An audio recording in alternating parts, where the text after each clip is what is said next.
Okay, well, we thought that since we can't go anywhere, we would show you off some. Oh, We're let's gonna not go say into- anywhere. We just can't go very Back- far. Yeah, it's true. We have gone as far as Lake Wales. This is something that I thought was kind of cool. I wanted to show you in there. This is a rubber lens hood. These are under $20, and I'll put a link to where you can get these. By the way, if you buy any of these items, if you go in and follow those links, we get a couple bucks. So it's like giving us a tip. So we would appreciate that. Buy 50. Yeah. So, so why would you want a lens hood like that? And I've got a little video here. This is great for cutting the reflections down the glass. If you go to an aquarium or something, or you're shooting out of a car, airplane, you can put this up against the glass, and it'll cut the reflections of the camera in the background. So that's something that you might want, especially if you're going to be shooting through glass. Another thing too that they kind of comment on is you can push this back here, and it actually kind of acts as a splash guard for the camera to keep, of course, not the lens, but of course if you cover the lens up, there's not much point, because then you're not going to be able to take pictures anyway. But anyway, that's that. Thought that you might find that interesting. And from here on, we're going to be talking about macro, because we've done a lot of macro. Right. So Fred's going to start here with extension tubes. Well, we've talked about them before. The idea is normally you get 3 extension tubes on any I'll pull group. mine out here And this too. one's from, and I never pronounce that right, Photo Dois. Yeah, that's what it looks like. And they're well known at this point for adapters, lens adapters. Well, they also made This is these, this is a Kenko. and then you've got Kinko. Yep. So both are reasonably good. The reason I like a little bit better, because I have some very, very inexpensive ones. The problem is they don't pass through anything to the lens from the camera at all. And those may be like $10, but you don't get any. You're on manual at that aperture. point. You get nothing. Yeah, the aperture doesn't control the focusing. None of that. We found with the Kinko and with the Photo Dois. Yeah, these have. And if I'm mispronouncing it, I'm sure you're going to correct me. Electrical connections. But the nice thing about, the other ones I have the connection, they just don't pass through. They're just not that well made. Oh. This one passes through but there nicely. are real cheap ones like $10 that don't have them. Yeah, I had some that were, I do have a set, but every time I try to use it with my camera, it won't pass through anything. I'm basically on manual. These pass through and do nicely. I think here's these the deal, were around folks. $70 or $80. Do you remember what those were? Less than that, but I'd say around 50. Again, maybe I'll a little put bit more. Amazon links to these. And what's interesting is that I've watched the prices go up since this company has gained popularity. So it may be closer to the $70 mark now. So you get the 3. Don't just put all 3 on. I was going to ask that. That is just one. This is just the biggest one. Okay, all right. This is the 31. On my camera, I've got the 21. I'll demonstrate with this while Fred's talking there. And the 13.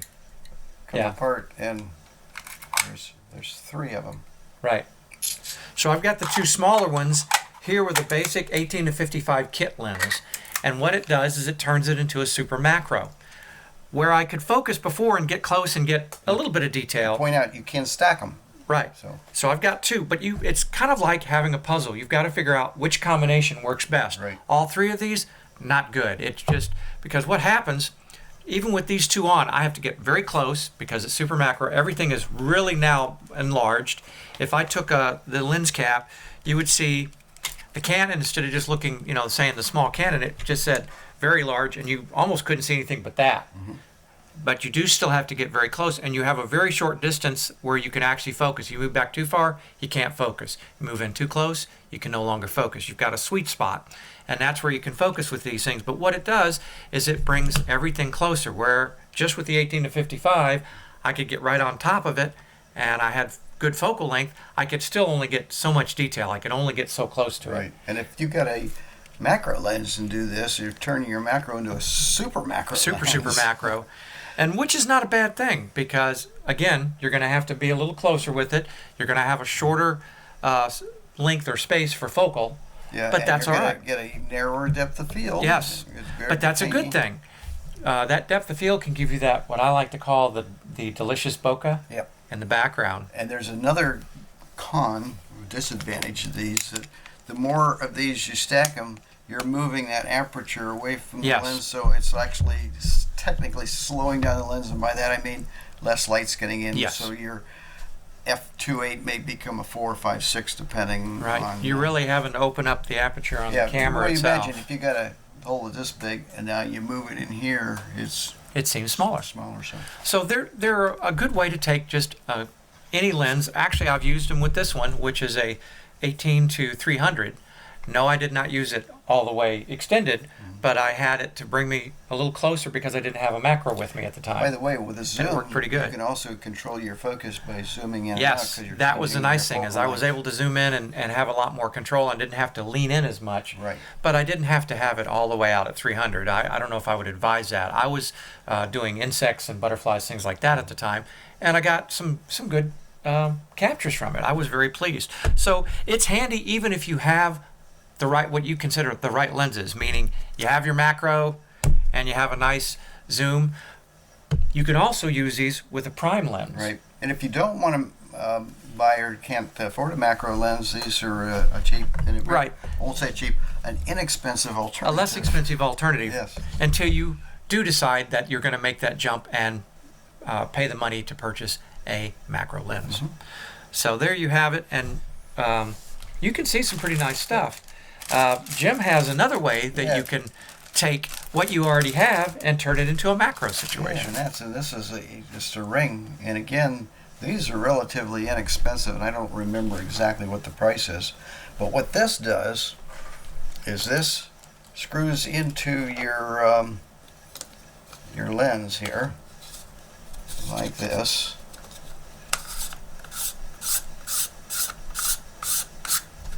And it allows you to reverse your lens like this. Oops. Like that. Now, Yeah, what are the pros and cons on wonder that? if this now turns your lens into a prime lens. Well, the problem is you want to make sure you buy the ring. This is a reverse adapter that fits the filter length of the particular lens that you plan to use. If you have several lenses, you'd have to have different rings. And of course, you want to make sure the other end works on the mount that you have. Now, we're going to talk about some disadvantages. One is the back of your excuse me, lens element is exposed, which can be a bad thing because these are usually not protected like the front lens is. Number two, you've got a very, very shallow depth of field because your lens is wide open. Now, some lenses will allow you to go through a procedure where you preset it in a manual, click it, and then twist the lens off, and it may stay at that particular focal length.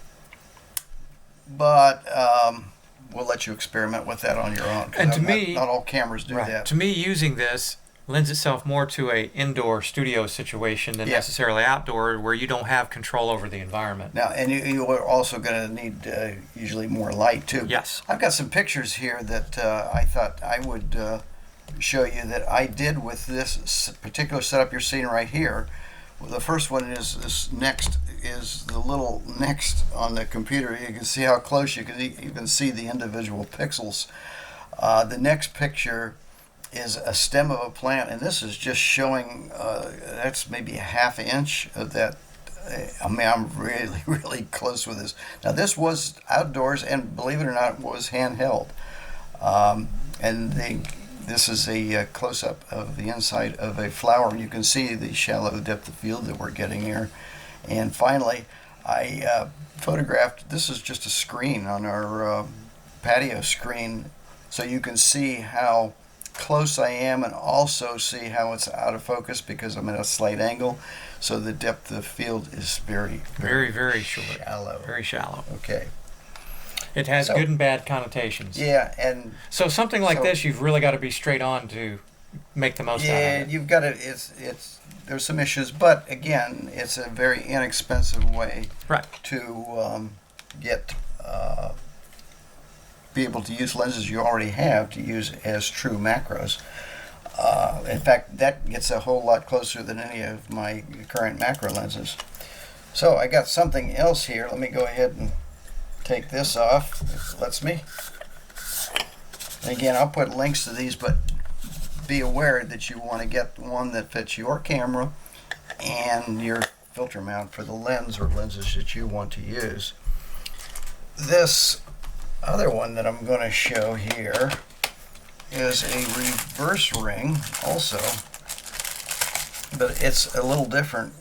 What it does is it screws on to your particular lens that you want to use, and then allows you to take, let me borrow one of your lenses there just to hold up, because I don't have one lens here that it allows you to take.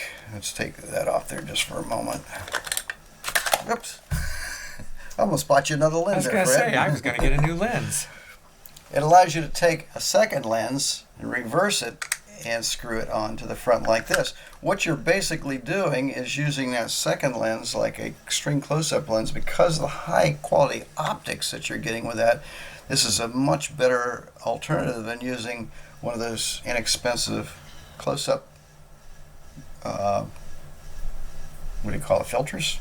Okay. Close-up. Oh, where you're putting that on the end of the lens, with right? the glass.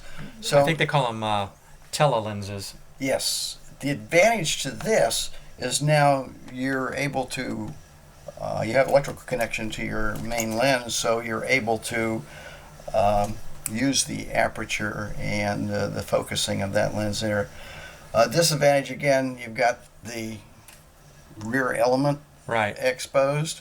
Also, you want to take your longer lens and make sure that's the one that's connected to the body. The shorter, lighter lens is the one you want to use out front here. Ideally, the one I would use is maybe around a 50 millimeter lens. So the other thing that you want to keep in mind is in the ring there is you've got to buy the reverse ring. That, as you can see, this one doesn't fit on this lens, but you want the ring size that fits the camera lens that's going to be on the body, as well as the one that's going to So that would fit on fit on. the inside? Yep. Yeah, I think that's a 50, but we want to just make sure that Pretty you close. get one. Yeah. But yeah, just fit like that. So again, you got to pay attention to size matters in this case. Don't put it that way. So.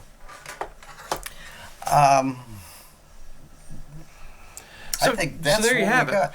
I also want to mention that if you like these tips and if you want a whole lot more, be sure to go out to our YouTube channel, like our YouTube channel, and subscribe to it.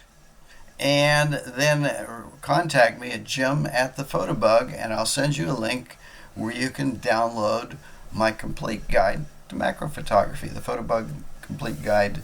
And that includes all of this good stuff and a whole lot more. Photo stacking, it's got a lot of things in there. So, and I think it's like 25, 26 pages worth of nothing but macro. Okay.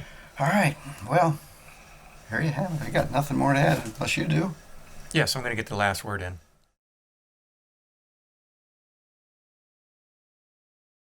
So I have two pictures that I took with these stacking tubes on the 18 to 55 kit lens, which is really not a macro. And first one was a bromeliad, where I was able to get up fairly close to the very central part of the flower. And the second one was a penny. Light was an issue because I have to get very, very close. I was indoors with the penny, so we had to add some additional light. Other than that, they came out pretty good. And this is 18 to 55 zoom lens.